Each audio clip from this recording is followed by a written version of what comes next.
Since sin entered the world, humanity has been susceptible to being dominated by bad habits. We all have them, and we have all fallen into them at some point. This is why many thinkers throughout history have reflected on these character flaws. They awaken our most irrational side, seduce us, cloud our judgment, and lead our desires towards the lowest passions we possess. These behaviors often subdue reason, making us try to justify our misdeeds as something beneficial or at least less harmful than they seem. Stoicism stands out as one of the most critical doctrines regarding these vices. For Stoics, these behaviors nullify reason and freedom, turning the addicted person into something akin to an animal, driven by instincts and desires. Stoic philosophy is a relentless cultivation of virtue, and virtue is the rational practice that keeps us away from vices and leads us to a fulfilling and happy life. As you might have noticed, addiction often makes us deeply unhappy.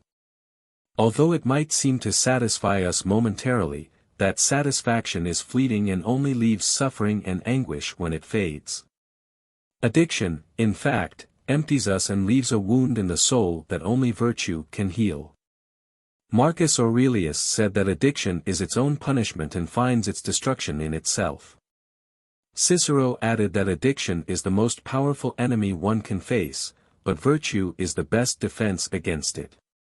In this video, my goal is to help you manage your vices and ultimately become more virtuous and happy.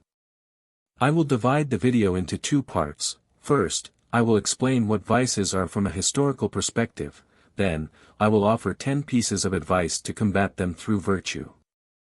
According to Stoicism, addiction is a morally wrong and harmful behavior that affects the soul, distorts judgment, causes suffering, and undermines inner peace.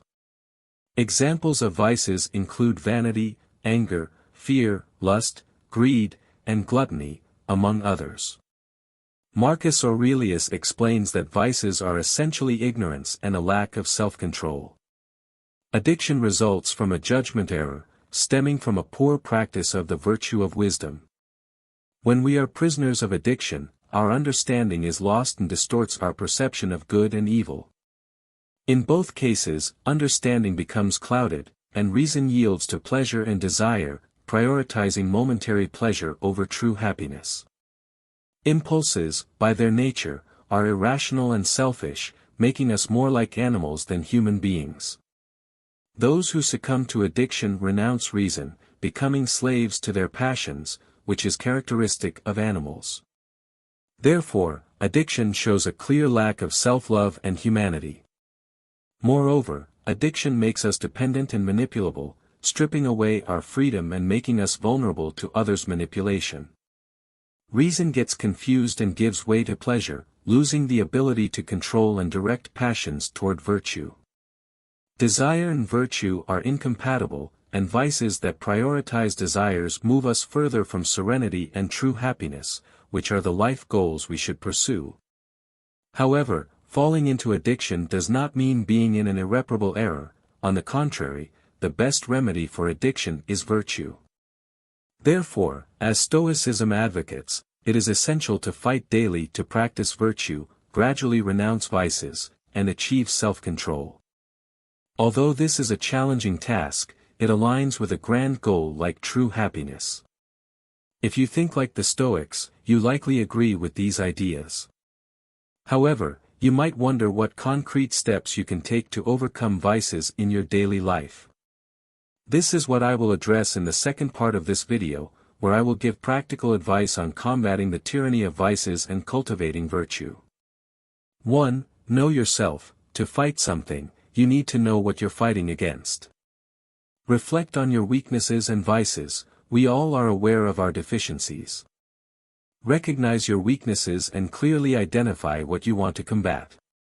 2. Prepare for a long and difficult journey. Overcoming vices is a complex task because they are deeply rooted in us. Recurrences are likely during the process, but what matters is to persist and keep fighting to overcome them. 3. Determine your motivation. Think about the valuable reasons that led you to want to abandon the vice.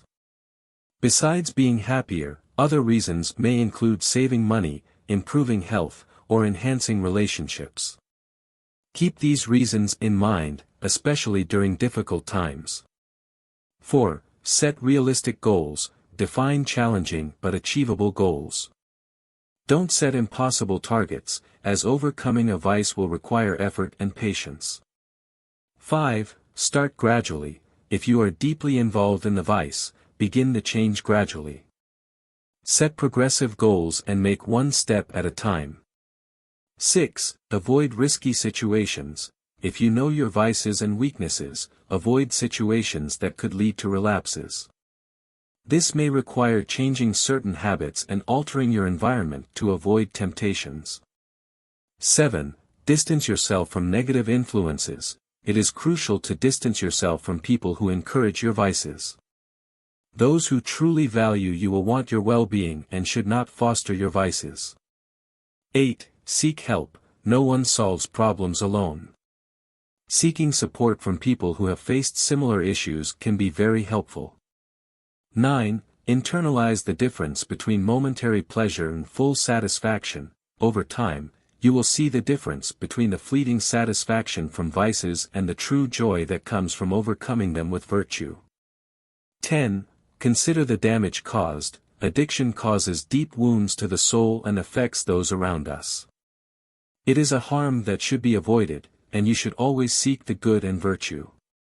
In conclusion, vices are chains that bind us and prevent us from achieving freedom and inner peace. True greatness lies in overcoming these vices. What do you think of the Stoic doctrine on managing vices? Do you have a vice that troubles you and you can't seem to overcome? I hope this video helps you recognize the harm caused by vices and the importance of overcoming them.